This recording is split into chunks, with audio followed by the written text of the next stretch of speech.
not been to Minnesota in probably 20 years. Bring gas. Welcome to Flagrant Howls, a Minnesota Timberwolves lifestyle podcast. Okay, we got some feedback for the show here. Feedback Friday on your favorite Timberwolves lifestyle podcast. We got to talk about that game last night. I don't know, man. It was drunk. It was all sorts of things. The Wolves rolled into Chicago, kind of half slept their way through the first half, and then boom, a barrage in the second half. So we'll get to all those things. But a shout out to KS Drywall here, friend of Flagrant Howls. If you are looking for interior painting services, maybe you're Rudy and you just love paint. KS Drywall provides painting services. They provide full drywall, plaster repair, popcorn ceiling texture removal, you name it. No job or project is too big or too small. They will handle anything from a new construction to small emergency repairs. And so KS Drywall is the place to head to. ksdrywall.com to schedule a free estimate. That's ksdrywall.com. Also, don't forget, we are giving away right now on the Score North app a 75-inch Roku Pro Series 4K TV that automatically adjusts picture quality for your sporting events, movies, whatever it may be. So just open the Score North app, listener rewards, and you can enter to win a 75-inch Roku Pro Series 4K TV. So, old Judley, what'd you make of 45 points in the fourth quarter? The Wolves were down by 5 with like 8 minutes to go, and they blow the Bulls out. So much so that they got to put the garbage time guys in for 2.5 minutes. It was great. What a weird game. 65 points by the Bulls in the first half. The Bulls shot 60%. The Wolves defense, basically non-existent. And you're like, oh, this is not going to be their night. And you know what I want to point to? Because we could talk about Gobert in the fourth quarter, fantastic. Ant basically dominated, and he clearly took pride in or he took joy in the Jordan-esque fashion of going into Chicago and doing that. I want to talk about a very small sequence of plays, though, that were both generated with the Wolves, I think down, not by a ton, but still down by Nickeil Alexander-Walker. Okay? Yes. So the Wolves decide to, and this is a problem now. You can't do this consistently. And the Wolves have, and Ant addressed it post-game, but the Wolves decided basically at some point in the second half that it was time to bring back the Clamps defense that they played throughout last season. Now, why they decided to bring it back then, I guess they got mad. But anyway, there was a Bulls possession where Nickeil hounded the offensive player with the ball, didn't let him breathe. And that resulted in what turned into a turnover that at the other end, Nickeil hit a jumper from basically 15 feet, 2-pointer. But I felt like that changed the entire dynamic, much more so what they did on the defensive end there and what Na did, because it was clamps. The Bulls were like, what happened here? And in some ways, I think that reflected what the Wolves can do, what they need to do more so. But for where they're at, Phil and Dex, I think this is almost, you don't want to continue to play like that. But I think it's almost perfect because we're early enough in the season where, yeah, you won. Yeah, ultimately you blew them out.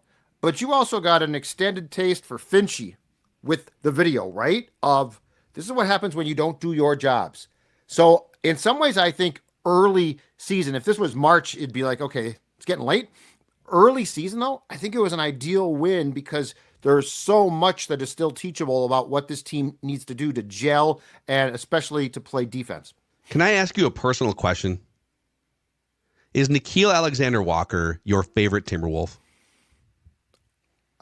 Boy, I love the work ethic. I love what he brings. He's incredibly smart. I think that, I don't know if he's my favorite, but I will say this. I think he is easily the most underrated. Yeah. Like, I mean, he's the type of guy you do not want to lose. He's the type of guy, a coach. He might be Finchy's favorite player. Well, and I'll expand it even to just the three main guys off the bench. And by the way, Josh Minott has He's not getting a ton of run, but he's getting the scrap minutes for the 9 spot, which I love. And I do think he will continue to expand that because he brings length, athletic ability. He can get up and down the court, energy. Think about how many times in the NBA, and I was saying this during the offseason, all due respect to the Joe Ingles of the world, but there's a lot of games in the regular season where you're flying into another city on a back-to-back, which they're doing because they play tonight against Portland coming back home, a back-to-back. Not quite like traveling to San Antonio and in 21 hours. But there's some games where you just need someone to come in and be a bolt of energy, a bolt of lightning. And they're not giving Minot enough minutes for that to be the case yet, but I really think that he could be for 9 or 12 minutes, that type of a guy. But with the 3 main bench spots, Naz Reid, Dante DiVincenzo, and Nickeil Alexander-Walker, I would put those 3 guys up against almost any other team's 3 main bench players in terms of effectiveness, offensive firepower, ability to knock down threes, make plays. And also, all of those guys, you can swap a guy out of the starting lineup and put that guy in and close a game. I mean, they were experimenting with some different lineup combinations in the second half. But that is, if you're gonna take every team in the NBA and say, give me your 3 best bench players, these 3 would rank in the top 3 or 4, and I'd have to go and comb through. And there's some deep teams out there, so no disrespect, but the fact that DiVincenzo can just be out there and make plays, the fact that these guys too, they're out there hunting for Rudy Gobert. I mean, Nickeil DiVincenzo's out there weaving his way in and around, looking to find Rudy for a dunk in the lane halfway through the fourth quarter last night. They're so savvy. And on a night where maybe your starters don't have it or they're still trying to gel. Okay, cool. Let's just bring these dudes in. Right. And one of them's bound to be a plus 20 if you just find, or all of them. Right. So, yeah, I sense the love between Judd and Nickeil, and I love it because I think you're right. He is one of the most underrated players. And it feels like he's better than he was last year, too. And he emerged as one of their most important players last year. Yeah. Again, I think it's not just his ability, but also his savvy. His smarts are off the charts. He is incredibly bright. And all 3 of those guys, including DiVincenzo and Naz, all 3 of them could be starters elsewhere. And all 3 are really great players, but all 3 also sort of embrace their roles. And how important is that? You don't sense any pushback from the role. You sense that they want what's best for the team. But I just found it really interesting in the case of Na in particular that, the fourth quarter, the team's not playing great. And he's like, okay, here's what we're going to do. Because when you do what they then did on defense, that's the win. Yeah. Yeah, I'll give you, I know that I'm a little bit obsessed with lineup combinations so far this season, but I because they've got these new players and they're trying to figure out what these rotations look like, after every game, I like to see, okay, now that we're getting more sample size, which combinations of players are working and which aren't. Of the 3-man lineup combinations that the Wolves have used so far this year that have played at least 70 minutes together, so enough sample size, the top 4 net rating 3-man combos all include Nickeil Alexander-Walker. And 3 of them include Nickeil and Dante DiVincenzo plus a third guy. Yep. So your number 1 net rating 3-man combo is Nickeil, DiVincenzo, Gobert. Yep. Number 2 is Nickeil, DiVincenzo, Ant. Number 3 is Nickeil, DiVincenzo, Naz. So your 3-man bench guys. And then number 4 is Nickeil, Ant, and Naz. And by the way, if you keep going out, all of them include, the top 10 include DiVincenzo or Nickeil. They're just man, they make plays, but they hit shots when it comes back around. So, shout out. And hey, the Wolves have a switch that they can flip. It's not always, you don't want your team to sleepwalk through the first half, but if you're going to, at least be able to flip that switch and drop 45 points on someone's ass in the fourth quarter, right? I think there will be major disappointment if the defense continues this. Like an Ant was outspoken post game, and I loved it. Yeah. But I think that there's a pride that they take in defense that they're not playing with consistently now, and it feels like it's going to get fixed. Yeah. Let's get to some feedback Friday here. People, you can always hit us up, Score North YouTube channel. We're combing through the comments. You can email us through the Score North app. There's a feedback tab. My Comp Sci 9288 says, from a pure winning strategy assessment, the logical choice seems to be for Anthony Edwards to keep shooting threes. But if that becomes his go-to, I'll have to admit, I will probably be shelling out less money to see games in person because he's not as fun to watch. How do you guys feel about? So we're now, what are we, 8 games in, and it's dropped off a little bit. Like last night, he only took 9 attempts. It's the third straight game where he's been in the single digits for attempts.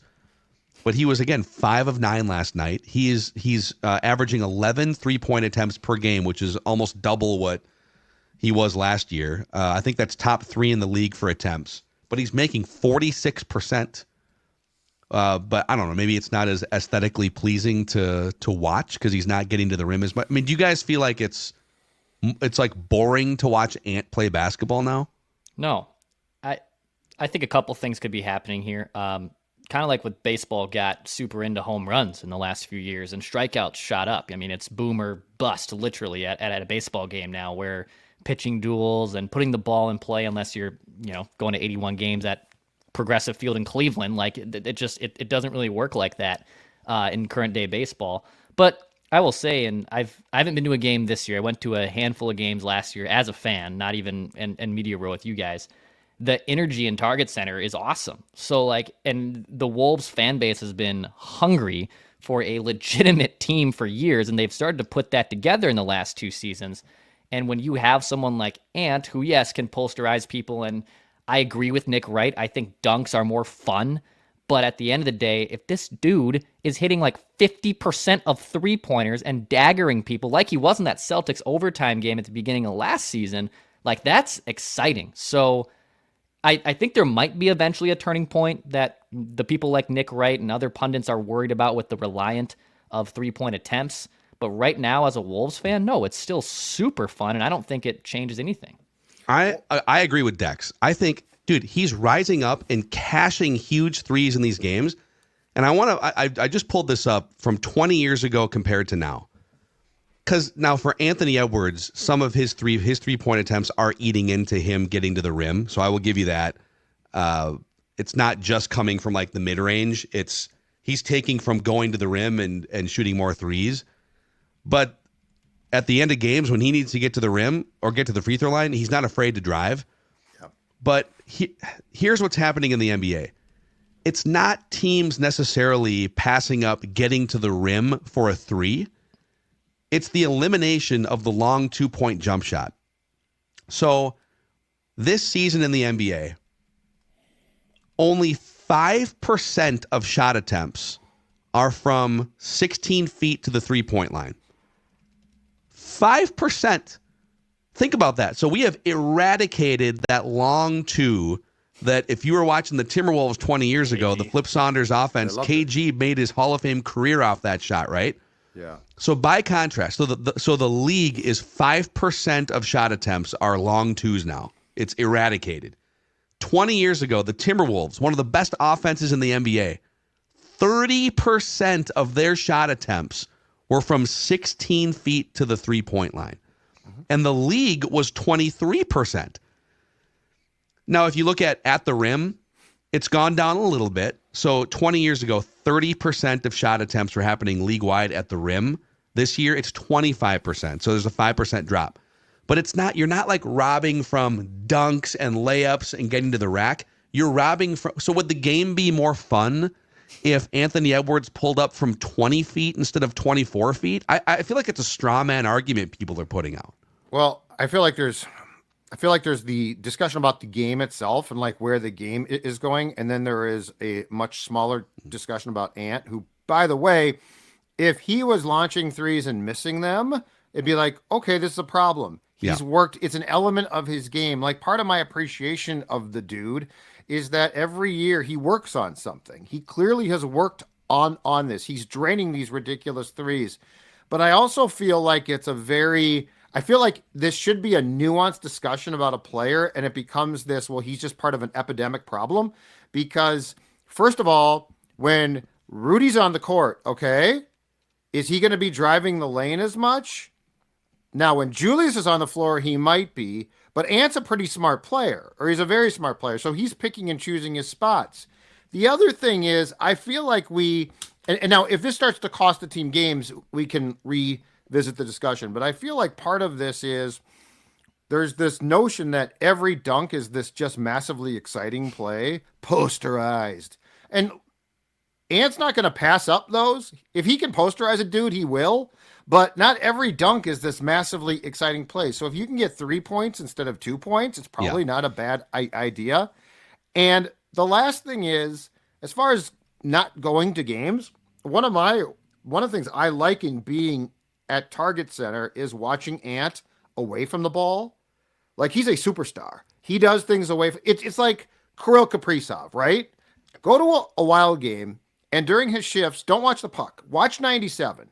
Watch 5 on the Wolves, and you're going to see special things. You're going to see sort of a tutorial on how the game is played. So, I feel like it's this, well, there's an epidemic problem, and here's the guy in the Wolves who's part of the problem, instead of sort of separating the two, because I don't think Ant is part of a problem if that's what you consider the 3-point shots to be. So I have no problem with this. And also, I don't know, not to pick on the commenter here, but you know what's fun when you go to a Wolves game? When the Wolves win. Sure, yeah. When they beat the Nuggets.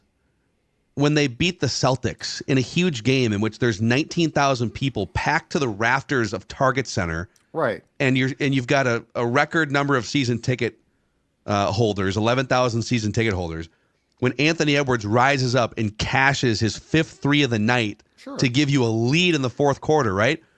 And mathematically, if he's going to shoot, he's shooting 46%. Let's give him some regression and say if he settles in even at like 40%, you should be taking as many 3-pointers as you can while maintaining that 40% clip, because it's going to help you win. Yeah. And there's going to be nights, obviously, where they're going to lose because they didn't hit their threes. Like that's just it's going to happen. It's a long NBA season. There are going to be nights where they're shooting 25% from 3 and they lose by 7 points. Like, it's just that's NBA in today's game. But also from an energy standpoint of being a fan, like, the NFL is king, and US Bank Stadium does a phenomenal job. Like, I haven't been in there in years, but I'm well aware of how incredible a Vikings atmosphere is, and they kick ass at it. A regular season basketball game, having energy in November is tough to do. I mean, it is tough to have legitimate energy, and Target Center, which is lipstick on a pig, has energy to it. And if you haven't experienced it yet, go do it, because it's completely different than your typical regular season game. It's awesome. But I also think that we are now romanticizing the dunk. Like, oh, it's great when guys dunked. Well, first of all, they still do dunk. And again, I think it's fine, but you're only going to see there's an infinite amount of like great dunks. The majority of dunks are just dunks.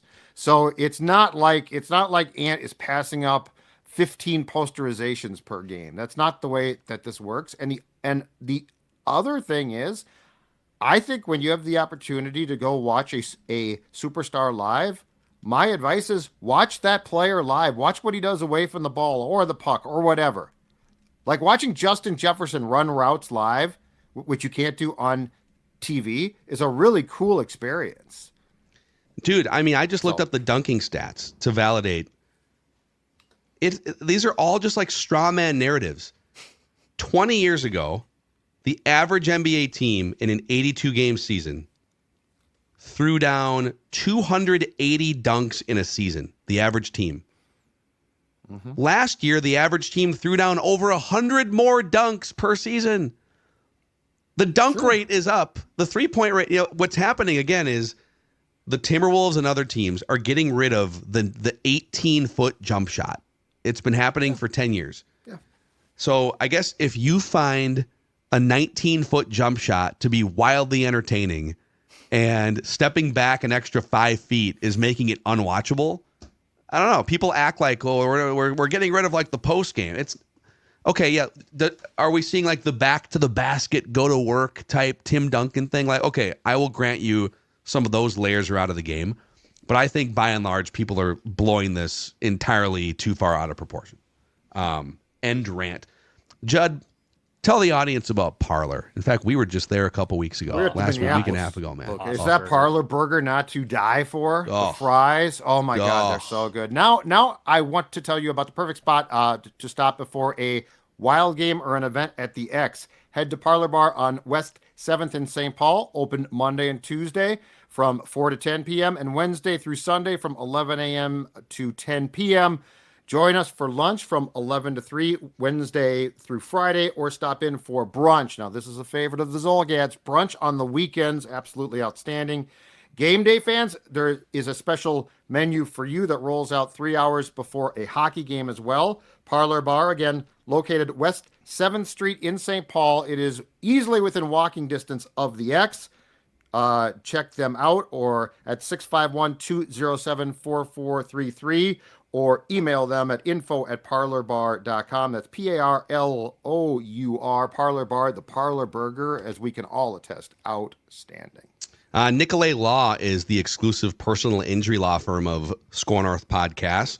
And Nickeil Law knows that when you or a loved one gets injured, ordinary life can come to a stop and things can get complicated. That's where Russell Nickeil and his team come in, rooted in these Twin Cities communities. They're just your normal everyday folks that happen to have law degrees to get you the compensation you deserve after an accident. So if you've been injured, get Minnesota's local award-winning injury lawyers. Get Nickeil, nickeillaw.com, or give them a call at 1-855-NICKEIL. And just a couple blocks away from Target Center is the Fillmore, where we had our Purple Daily draft party last year. It was fantastic. And Dex, I know they have a bunch of cool shows coming up. Yeah, some awesome shows. G-Eazy is going to be there actually in a couple weeks, which will be sweet. Kip Moore, if you're a country fan, will be here at the end of the month. Say Anything, which is one of my favorite bands, they'll be here in a couple weeks. ScoreNorth.com/tickets to check out the Fillmore. Yeah, we had a blast there a few months ago. It's a great concert hall, great place to see a show. ScoreNorth.com/tickets to check out shows at the Fillmore. Okay, a couple other feedback comments here. Dawson Sunstead says, why do the Timberwolves play the Blazers 3 times in 4 games? I know that we should, as a team, win all 3 of those with the tanking Blazers, but when you play a team consecutively, it can put you in a bad position. I'll take it a step further. Not only are the Wolves playing the Blazers 3 times in 4 games, they're playing so today is Friday. It's a Friday, Feedback Friday here. The Wolves are playing the Blazers 3 times between today and Wednesday. So Blazers at Target Center tonight, and then Miami comes to Target Center Sunday night, and then you go out to the West Coast to play a back-to-back in Portland Tuesday and Wednesday of next week. And they've been doing this since the pandemic, where they try to just make these road trips and these matchups more efficient schedule-wise. But usually they give you a day off between and you just stay in the city. Nope, we're just going to roll off 3 games against Portland, 2 of them in Portland between now and Wednesday of next week. Yeah. Do we like this? I don't mind the back-to-back in one building. I don't mind that. I don't understand why they're playing here first, though. Like three games in that small condensed amount of time makes no sense to me. I don't mind knocking off a couple of games on the road or here, but the Friday tilt at Target Center leaves me very confused. It's very strange. It is very, very, very weird. I mean, what did they play? And they played them 3 times last season, obviously, right? Is that the number they play in the division? Usually it'd be 4 times. They'll usually play 4 times. Yeah. So yeah, I just don't understand the. And look, schedule making is difficult, but I do not understand the logistics here. Why not? You know what we should do? This is leaning toward baseball, anyways, where you just go in and play a series. Yeah, the 4th game against the Blazers is home on Saturday, February 8th. I say let's tell the Heat on Sunday. Listen, why don't we play you guys in February? And let's have the Blazers stay an extra night. Let's just play 4 straight games against the Blazers between now and Wednesday. Just get it over with, like a 4-game series in baseball. And is there a more, like, in a Western Conference that's stacked, is there a team where you roll your eyes more right now than the Blazers? Got to be careful, though, because, you can fall asleep against a couple hungry young players. For the Wolves' sake, I agree, but I'm saying as a fan to watch the games, right? Do I really want to see them 3 times on my TV in a period of 4 days? Although I feel like Anthony Edwards has ascended beyond, like, the entertainment value of watching a Timberwolves game is no longer relying upon the opponent. For many years, I mean, when I was a kid and, my dad would, like, Christian Laettner was on the team and J.R. Rider, and those guys were kind of fun to watch when you're a young kid, but it wasn't like must-see. The must-see players where you'd look at the schedule of teams coming in, Michael Jordan on this date or whoever it may be, and now I think it's like, it's kind of secondary who they play, and primarily it's, I want to go watch Anthony Edwards light someone up.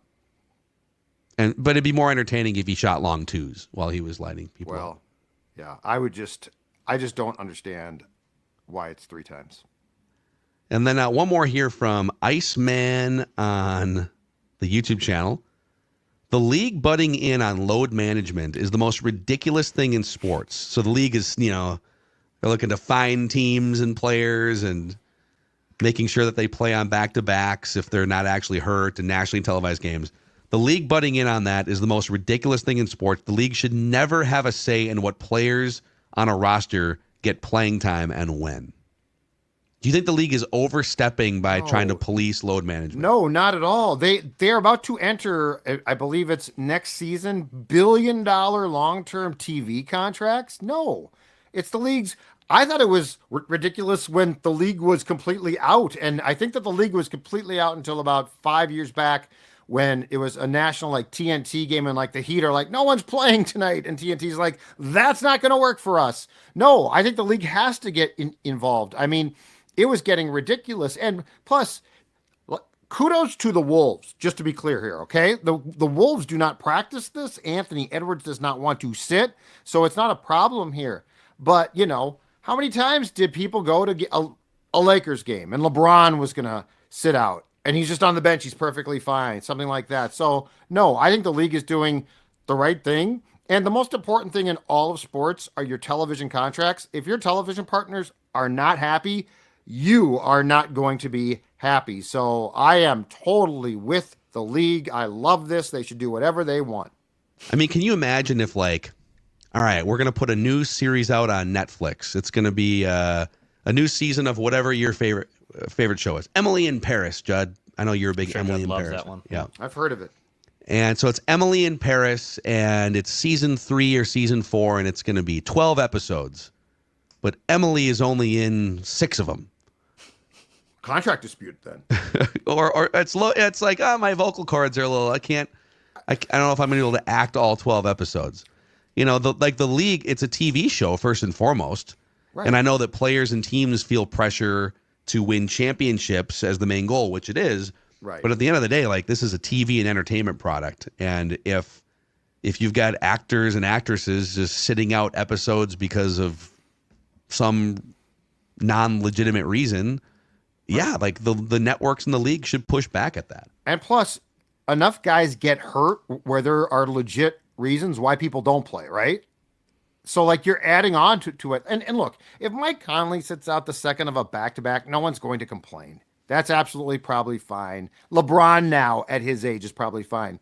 But the point is, when you've got these star players just being rested because of a long plane trip, and now fans are paying to see the player, or more importantly, it's an ABC game.